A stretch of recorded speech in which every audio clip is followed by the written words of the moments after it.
നമസ്കാരം. മലയാളി വാർത്തയിലേക്ക് സ്വാഗതം. തങ്കം പത്തരമാറ്റ് തങ്കമാണ് പി ദിവ്യ. CBI അല്ല, അതിലും വലിയ അന്വേഷണ ഏജൻസി വന്നാലും സഖാവിന് പുല്ലാണ്. ഇതിലും വലുത് കണ്ടിട്ടുണ്ട്. പി ദിവ്യയ്ക്ക് വേണ്ടി നെടുനീളത്തിൽ ഒരു പോസ്റ്റ് പങ്കുവച്ചിരിക്കുകയാണ് പോരാളി ഷാജി. സത്യത്തിൽ ഇത് പി ദിവ്യയെ സഹായിക്കാൻ വേണ്ടിയാണോ അതോ CBIയുടെ അണ്ണാക്കിലേക്ക് നേരിട്ട് ദിവ്യയെ കൊണ്ടിട്ട് കൊടുത്തതാണോ എന്നറിയില്ല. കണ്ണൂരിലെ ദിവ്യയുടെ ശിങ്കിടികൾ പോലും ഇത്ര ആത്മാർത്ഥതയോടെ ദിവ്യയ്ക്ക് വേണ്ടി പണിയെടുക്കുന്നുണ്ടാകില്ല. അല്ല ഷായി, അനക്ക് ദിവസക്കൂലിയാണോ അതോ മാസക്കൂലിയാണോ അതോ ഇനിയിപ്പോൾ വല്ല വ്യക്തിവൈരാഗ്യവും ഉള്ളതുകൊണ്ട് ദിവ്യയെ കുടുക്കാൻ വേണ്ടിയിട്ട കുറിപ്പാണോ? എന്തായാലും ആ കുറിപ്പ് ഒന്ന് നോക്കണം. ബഹുകേമമാണ്. എഴുതി വെച്ചിരിക്കുന്ന ആ ഒരു എഴുത്തുണ്ടല്ലോ, ദിവ്യയ്ക്ക് വേണ്ടി ഇതിലും നന്നായി മെഴുകാൻ വേറെ ആർക്കും കഴിയില്ല. CBI അല്ല, പണ്ട് സഖാവ് EMS മന്ത്രിസഭയെ അട്ടിമറിക്കാൻ പണം നൽകി AK ആന്റണിയെ പോലുള്ള കൊങ്ങികളെ കൂട്ടുപിടിച്ച അമേരിക്കൻ ചാര സംഘടന CIA വന്നാലും സഖാവ് ദിവ്യയ്ക്ക് പുല്ലാണ്. അഴിമതിക്കെതിരെ പ്രസംഗിച്ചാൽ കൈക്കൂലി വാങ്ങാത്ത പുണ്യാളൻ പോയി തൂങ്ങിച്ചാകണോ? CBI സത്യസന്ധമായി കേസ് അന്വേഷിച്ചാൽ സഖാവ് പി ദിവ്യ സൂര്യ തേജസ്സോടെ ജനങ്ങൾക്കിടയിൽ തിരിച്ചെത്തും. തെറ്റിദ്ധരിക്കപ്പെട്ട പല സഖാക്കൾക്കും ദിവ്യയെക്കുറിച്ചുള്ള തെറ്റിദ്ധാരണ മാറിക്കിട്ടും. ലാൽ സലാം സഖാവെ, ധീരതയോടെ മുന്നോട്ട്. ഇതായിരുന്നു ആ കുറിപ്പ്. ഇതിനു മുൻപ് വരെ, അതായത് VD സതീശൻ സർക്കാർ നവീൻ ബാബു കേസിൽ CBI അന്വേഷണത്തിന് തയ്യാറായി രംഗത്തേക്ക് വന്ന സമയത്തിന് മുൻപ് വരെ ഇങ്ങനെ സോഷ്യൽ മീഡിയയിൽ ഫേസ്ബുക്കിൽ പല കുറിപ്പുകളും ഇട്ട് അങ്ങ് മതിച്ചു പുളച്ച ആളായിരുന്നു പി ദിവ്യ. എന്നാൽ CBI അന്വേഷണം വരാൻ പോകുന്നു എന്നറിഞ്ഞതിന് ശേഷം ഫേസ്ബുക്കിൽ ഈ പറയുന്ന പി ദിവ്യയുടെ പൊടി പോലും കാണാനില്ല. അവർക്ക് വരെ പേടിയായി തുടങ്ങിയിട്ടുണ്ട് എന്തോ സംഭവിക്കാൻ പോകുന്നു എന്നുള്ളത്.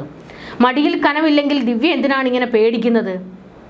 പക്ഷേ ദിവ്യ പേടിക്കുന്നുണ്ട്, അതാണ് മനസ്സിലാകുന്നത്. അങ്ങനെ മാളത്തിൽ ഒളിച്ചിരിക്കുന്ന ദിവ്യയെ ഇപ്പോൾ വീണ്ടും വലിച്ചു പുറത്തേക്കിട്ട് ട്രോളന്മാരുടെ അണ്ണാക്കിൽ കൊണ്ടിട്ട് കൊടുത്തിരിക്കുകയാണ് പോരാളി ഷാജി. ഷാജിക്ക് എന്തോ വലിയ വ്യക്തിവൈരാഗ്യം ദിവ്യയോടുണ്ട്. എനിക്ക് തോന്നുന്നു CPM ഈ നിയമസഭാ തെരഞ്ഞെടുപ്പിൽ തോറ്റതിൻ്റെ കാരണക്കാരികളിൽ സഖാത്തികൾക്ക് വലിയ പങ്കുണ്ട്. അതുകൊണ്ട് അതിൻ്റെ ദേഷ്യമാണോ ഇനി പോരാളി ഷാജി തീർക്കുന്നത് എന്നറിയില്ല. എന്തായാലും ഒരു പോസ്റ്റ് ഇട്ട് വീണ്ടും ദിവ്യയെ എയറിൽ കയറ്റി സന്തോഷിക്കുകയാണ് ഷാജി. ഇനിയിപ്പോൾ ഷാജി സത്യസന്ധമായി ദിവ്യയ്ക്ക് വേണ്ടി പോസ്റ്റ് ഇട്ടതാണെങ്കിൽ കൂടി വലിയ കാര്യമൊന്നുമില്ല. കാരണം അവർ പോലും ഭയക്കുന്നു CBI അന്വേഷണം. എന്തിനാണ് അവർ ഭയക്കുന്നത്? അതല്ല ഏറ്റവും പ്രധാനപ്പെട്ട ചോദ്യം. പിന്നെ ഇതിൽ പോരാളി ഷാജി എഴുതിയിരിക്കുന്ന ഒരു വരി ഉണ്ടല്ലോ, അഴിമതിക്കെതിരെ പ്രസംഗിച്ചാൽ കൈക്കൂലി വാങ്ങാത്ത പുണ്യാളൻ പോയി തൂങ്ങിച്ചാകണോ എന്നുള്ളത്. ഈ പറയുന്ന പിണറായി സർക്കാരിൻ്റെ കാലത്തായിരുന്നല്ലോ നവീൻ ബാബുവിനെതിരെ ഈ കൈക്കൂലി വാങ്ങി എന്നുള്ള കേസ് അന്വേഷിച്ചത്. ഏതെങ്കിലും അന്വേഷണ ഏജൻസിക്ക് നവീൻ ബാബു കൈക്കൂലി വാങ്ങി എന്ന് തെളിയിക്കാൻ ഒരു കുറിപ്പ് റിപ്പോർട്ടിൽ എഴുതി ചേർക്കാൻ കഴിഞ്ഞിട്ടുണ്ടോ? അല്ലെങ്കിൽ നവീൻ ബാബു കൈക്കൂലി വാങ്ങിയെന്ന് കണ്ടെത്താൻ കഴിഞ്ഞിട്ടുണ്ടോ? തെളിവുണ്ടോ ഷാജി?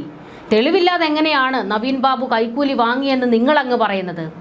പി ദിവ്യ വെറുതെ ഒരു വിളിക്കാത്ത ഒരു ചടങ്ങിന് വലിഞ്ഞു കയറി ചെന്ന് പട്ടി ഷോ കാണിക്കുകയായിരുന്നു. അത് കേരളത്തിലെ ജനങ്ങൾ മുഴുവൻ കണ്ടു കഴിഞ്ഞതാണ്. ക്യാമറമാനെയും കൊണ്ടുപോയിട്ട് കൈക്കൂലി വാങ്ങിച്ച ആളെ ഞാൻ അങ്ങ് നന്നാക്കി എന്ന് കാണിക്കാൻ പോയ ആ ഒരു മനസ്സുണ്ടല്ലോ, ആരും കാണാതെ പോകരുത്. എന്നിട്ട് ആ വീഡിയോ എടുത്ത് അങ്ങ് സോഷ്യൽ മീഡിയയിൽ വൈറലാക്കുന്നു. ഉളുപ്പുണ്ടോ ആ സ്ത്രീക്കെന്ന് ചോദിച്ചിട്ട് കാര്യമില്ല. ഉളുപ്പില്ല. കാരണം തൊലിക്കെട്ടി ഇവർക്ക് കൂടുതലാണ്.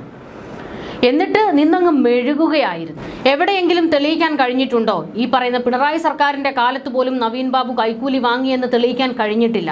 പിന്നെ എങ്ങനെയാണോ തനിക്കൊക്കെ ഉളുപ്പില്ലാതെ ഇങ്ങനെ നവീൻ ബാബു കൈക്കൂലി വാങ്ങി എന്ന് പറയാൻ കഴിയുന്നത്? ഈ നവീൻ ബാബുവിൻ്റെ കുടുംബവും പാർട്ടി കുടുംബമാണ്. ആ കുടുംബത്തിന് ന്യായം വേണ്ടേ? നീതി വേണ്ടേ? എന്തുകൊണ്ടാണ് പോരാളി ഷാജിയെ പോലുള്ള അന്തംകമ്മികളാണല്ലോ പോരാളി ഷാജിമാരൊക്കെ. പിണറായിക്ക് വേണ്ടി ഇങ്ങനെ കാല് നക്കാൻ നടക്കുന്ന കുറേ അന്തംകമ്മികളുണ്ട് പോരാളി ഷാജിമാരെ പോലെ. അവർക്ക് പ്രസ്ഥാനമല്ല വലുത്, പിണറായിയാണ് വലുത്. അങ്ങനെയുള്ളവരോട് പറഞ്ഞിട്ട് കാര്യമില്ല. പോത്തിനോട് വേദം ഓതിയിട്ട് കാര്യമില്ല എന്ന് പറയില്ലേ, അതാണ് അവസ്ഥ. അപ്പോൾ ഇനി പറയാനുള്ളത്, ഈ പി ദിവ്യയ്ക്ക് ഭയക്കാനൊന്നുമില്ലെങ്കിൽ CBI അന്വേഷണം നടത്തിക്കോളൂ എന്ന് പറയാനല്ലേ ആർജവം കാണിക്കേണ്ടത്? എന്തിനാണ് CBI വരുന്നു എന്ന് കേൾക്കുമ്പോഴേ അവർ വിറയ്ക്കുന്നത്, പേടിക്കുന്നത്? ഈ ചെങ്ങളായി മാഫിയ ഇത്ര അങ്ങ് വിറളി പിടിക്കുന്നത്? CBI അന്വേഷണം നടത്തി തെറ്റുകാരി അല്ലെങ്കിൽ തെളിയിക്കട്ടെന്നേ, അതല്ലേ വേണ്ടത്. പക്ഷേ അന്വേഷണം ഭയമാണ്. അവിടെയാണ് നമുക്ക് സംശയം തോന്നുന്നത്. എന്തായാലും പോരാളി ഷാജി പങ്കുവെച്ച പോസ്റ്റിന് താഴെ കുറച്ചധികം കമൻറ്റുകളുണ്ട്. അത് നമുക്കൊന്ന് നോക്കണം. മുമ്പേ ഇങ്ങനെ തീരുമാനിച്ചിരുന്നെങ്കിൽ അസംബ്ലിയിലേക്ക് മത്സരിക്കാമായിരുന്നില്ലേ പി ദിവ്യയ്ക്ക്? CBI വരാതിരിക്കാൻ നികുതി പണം എത്ര ചെലവാക്കി? അന്നം കഴിക്കുന്നവർക്ക് കാര്യം പിടികിട്ടും. ഷാജി കഴിക്കുന്നതിൻ്റെ പേര് എഴുതുന്നില്ല എന്നാണ് ഒരു കമൻറ്റ്. അപ്പോൾ സഖാക്കൾക്കും ഈ കാര്യത്തിൽ തെറ്റിദ്ധാരണയുണ്ടല്ലേ? പിന്നെന്തിനാണോ നിങ്ങളുടെ ഭരണകാലത്ത് CBI വേണ്ട എന്ന് പറഞ്ഞത്? വരട്ടെ, തെറ്റ് ചെയ്തിട്ടില്ലെങ്കിൽ അത് തെളിയിക്കട്ടെ. അന്വേഷണം വരുന്നു എന്ന് കേൾക്കുമ്പോഴേ എന്തിനാണ് നിങ്ങൾ പേടിക്കുന്നത്?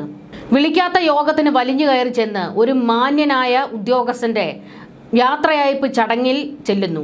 ആ ഉദ്യോഗസ്ഥനെ ഭീഷണിപ്പെടുത്തി മാനഹാനി ഉണ്ടാക്കി അന്ന് വൈകുന്നേരം അദ്ദേഹം ആത്മഹത്യ ചെയ്തെങ്കിൽ ഇവൾ കൊലപാതകി തന്നെയാണ്. നിങ്ങളുടെ സർക്കാർ ഭരിച്ചപ്പോൾ തന്നെ വകുപ്പിൽ നിന്ന് ഉദ്യോഗസ്ഥർ അഴിമതി ഇല്ലാത്ത വ്യക്തി എന്ന് റിപ്പോർട്ട് നൽകിയതല്ലേ നവീൻ ബാബുവിനെ കുറിച്ച്? പാർട്ടിയുടെ മന്ത്രി സ്വന്തം നാവുകൊണ്ട് ഈ വ്യക്തിക്കെതിരെ അഴിമതി ആരോപണം പോലും ഇല്ല എന്ന് പറഞ്ഞു. കോടതിയിൽ CBI അന്വേഷണം ആവശ്യപ്പെട്ടപ്പോൾ വിജിലൻസ് അന്വേഷണം ശരിയായ വഴിയിലെന്ന് പറഞ്ഞ് അതൊഴിവാക്കി. വർഷങ്ങൾ കഴിഞ്ഞിട്ടും അന്വേഷണം ശരിയായ വഴിയിലല്ലെന്ന് മനസ്സിലാക്കി പാർട്ടി കുടുംബം അന്വേഷണത്തിൽ തൃപ്തി വരാതെ CBI അന്വേഷണം ആവശ്യപ്പെട്ടപ്പോൾ കണ്ണൂർ ജില്ലാ സെക്രട്ടറിയുടെ വെപ്രാള പത്രസമ്മേളനം കൂടുതൽ സംശയമുണ്ടാക്കിയതാണ്. ബന്ധുക്കൾ എത്തും മുന്നേ പോസ്റ്റ്മോർട്ടം നടപടികൾ പാർട്ടി ആശുപത്രിയിൽ പൂർത്തിയാക്കി. പെട്രോൾ പമ്പിന്റെ ബിനാമികൾ ആരെന്ന് കണ്ടെത്തിയാൽ പാർട്ടി പ്രവർത്തകർ മരണപ്പെട്ടാലും ആരോപിതർ കണ്ണൂർ നേതാക്കളാണെങ്കിൽ അവർ സംരക്ഷിക്കും എന്ന ആപ്തവാക്യം ശരിയാണോ? നിങ്ങൾ തന്നെയാണ് രക്ഷിക്കാൻ നോക്കുന്നത്. എന്നിട്ട് ആ നവീൻ ബാബു എന്ന മനുഷ്യനെ അപമാനിക്കാൻ വീണ്ടും നിങ്ങൾ ശ്രമിക്കുന്നു എന്നാണ് ചില കമൻറ്റുകൾ. ഷാജിക്ക് ഇപ്പോഴും നേരം വെളുത്തില്ല. ഭരണം മാറി. പിണറായി ഒതുക്കി പൂഴ്ത്തിവെച്ച കേസുകളൊക്കെ ഇങ്ങനെ പൊന്തി വരുന്നുകൊണ്ടിരിക്കുകയാണ്. ആത്മഹത്യയല്ല കൊലപാതകമാണ് എന്ന് പറയുന്നത് കൊണ്ടാണ് CBI അന്വേഷണം. ഈ തെരഞ്ഞെടുപ്പ് തോൽക്കാനുള്ള കാരണങ്ങളിൽ മുഖ്യ കാരണം ഈ സ്ത്രീയാണ്. ഇവരെ പാർട്ടി പരിപാടികളിൽ പോലും പങ്കെടുപ്പിക്കരുത്. താങ്കളുടെ ഭാഷയിൽ പറഞ്ഞതുപോലെ സഖാക്കളുടെ തെറ്റിദ്ധാരണ മാറട്ടെ, CBI അന്വേഷിക്കട്ടെ. തൂങ്ങി മരിച്ചതാണോ കൊന്നു കെട്ടിത്തൂക്കിയതാണോ എന്ന കാര്യത്തിൽ ഇപ്പോഴും ഒരു തീരുമാനമായിട്ടില്ല. എന്തായാലും കാലം കണക്ക് ചോദിക്കുന്ന കാവ്യനീതി എന്നൊരു പ്രതിഭാസമുണ്ട്. അതിന് ദിവ്യം മറുപടി പറഞ്ഞേ തീരൂ, ഇന്നല്ലെങ്കിൽ നാളെ. ഷാജി ഇതേ വാചകം പിണറായിക്കും മോൾക്കും മരുമോനും പിന്നെ കുറെ മൂത്ത സഖാക്കന്മാർക്കും പറഞ്ഞു കൊടുത്തേരെ. കാരണം ED വരുമ്പോൾ നിന്നുകൊടുക്കാൻ പറയണം. അവർ കട്ടവരല്ലല്ലോ, എന്തിനു പേടിക്കണം? സഖാക്കളെ റോഡിലിറക്കി അവൻ്റെയൊക്കെ കുടുംബം ഇല്ലാതെയാക്കുന്നത്. വീണയും മാസപ്പടി വാങ്ങിച്ചില്ലല്ലോ, പേടിക്കാതെ നിൽക്കാൻ പറയൂ ഷാജി എന്നാണ് ഷാജിക്കുള്ള ചില കമൻറ്റുകൾ. പോടാ ഷാജി, നിന്നെ പോലെ നേരും നെറിയും ഇല്ലാത്ത പിണറായി ഭക്തിമൂത്ത സോഷ്യൽ മീഡിയക്കാരാണ് CPMനെ തകർക്കുന്നത്. എന്നാലും CBI അന്വേഷണത്തെ സ്വാഗതം ചെയ്യുന്നു എന്ന് മാത്രം പറയില്ല. പരസ്യമായ ധൈര്യം, രഹസ്യമായി പേടി, അതാണ് മുഖമുദ്ര. CBI വരുന്നത് ആത്മഹത്യയാണോ അല്ലേ എന്നറിയാനാണ്, കൊന്നു കെട്ടിത്തൂക്കിയതാണോ എന്ന് അറിയണ്ടേ. ഇതുപോലെ വീണ വിജയനും തിരിച്ചെത്തും. ഇനിയും വെള്ളിയാഴ്ച പോയി ഇഷ്ടിക രക്ഷാപ്രവർത്തനം നടത്തേണ്ട എന്ന് സഖാക്കളോട് പറഞ്ഞേക്ക്. അധികാര തിമിർപ്പിൽ ഒളിച്ചു വെച്ചതൊക്കെ ഓരോന്നായി വെളിച്ചത്തേക്ക് വരുന്നു, അത്രയേ ഉള്ളൂ. കൊലയാളി എന്നും കൊലയാളി തന്നെയാ. അതെത്ര വെളുപ്പിക്കാൻ നോക്കിയാലും ആ കറ മായ്ക്കാൻ കഴിയുകയില്ല. ഇന്നല്ലെങ്കിൽ നാളെ അനുഭവിക്കുക തന്നെ ചെയ്യും. ഇങ്ങനെയാണ് ഒരുപാട് കമൻറ്റുകൾ പോകുന്നത്. ഈ കമൻറ്റുകൾ ഇടുന്നവരിൽ CPMകാരുമുണ്ട്. സഖാത്തികളെ ഇങ്ങനെ അങ്ങ് പൊക്കിയടിക്കാൻ നടക്കുമ്പോൾ അവരുടെ കയ്യിലിരിപ്പ് അംഗീകരിക്കാനും അതിനെ തെറ്റിനെ തെറ്റെന്ന് പറയാനും തയ്യാറാകണം.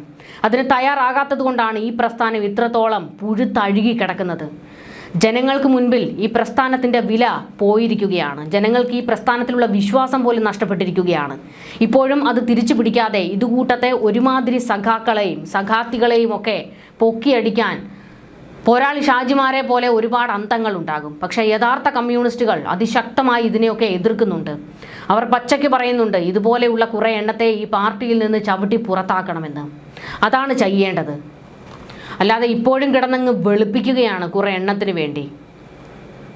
ദിവ്യയുടെ ഭാഗത്ത് തെറ്റില്ലെങ്കിൽ അവർ തെളിയിക്കട്ടെ. CBI അന്വേഷണം എന്തിനാണ് അവർ ഭയക്കുന്നത്? അന്വേഷണം നടക്കട്ടെ എന്ന് ആർജവത്തോടെ പറയാനുള്ള ധൈര്യം എന്തുകൊണ്ട് ഇവർ കാണിക്കുന്നില്ല? ഇവിടെയാണ് സംശയം തോന്നുന്നത്.